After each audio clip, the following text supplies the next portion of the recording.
মুসলমান, সম্মান ইজ্জত আল্লাহ যদি আল্লাহর হাবিবকে এতটুক দিয়ে থাকেন, আমরা কতটুক দেওয়া দরকার? ঘুমাইছে, মিলাদ মাহফিল করে হুজুরে ডাক্কা লই যাওয়া দরকার বাড়িতে। জি, 24,000 বার রাসূলের দরবারে জিবরাইল আমিন আগমন করেছেন। বিশ্ববিখ্যাত মুহাদ্দিস এইখানে বসা আছেন, জিজ্ঞেস করে দেখেন, একবার বাইতুল্লাহর ছাদের উপর আইসা আল্লাহর হাবিব রে জিবরাইল কোনোদিন কইছেনি, ও আল্লাহর হাবিব আপনি কই আছেন, আমি ছাদের উপর আইছি, আপনি আয়েন? যে কইছে?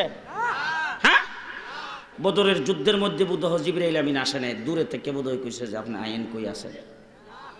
জি কইছে? পরিষ্কার ভাষায় বলতে চাই, হুজুর যেখানে গেছে জিবরাইল সেখানে গেছে, হুজুর যেখানে গেছে কুরআন সেখানে নাজিল হয়েছে, হুজুর যেখানে গেছে ওহী সেখানে নাজিল হয়েছে, হুজুর যেখানে দৌড়াইছে জিবরাইল সেখানে দৌড়াইছে। আর তোমার জিলাপি যেখানে, তোমার খিচুড়ি যেখানে, তুমি হুজুরে ডেকে আনো সেখানে। আয় হায় হায় মুসলমান, আজিজুন আলাইহি মা আনিতুম হারিসুন আলাইকুম বিল মুমিনিনা রাউফুর রহিম।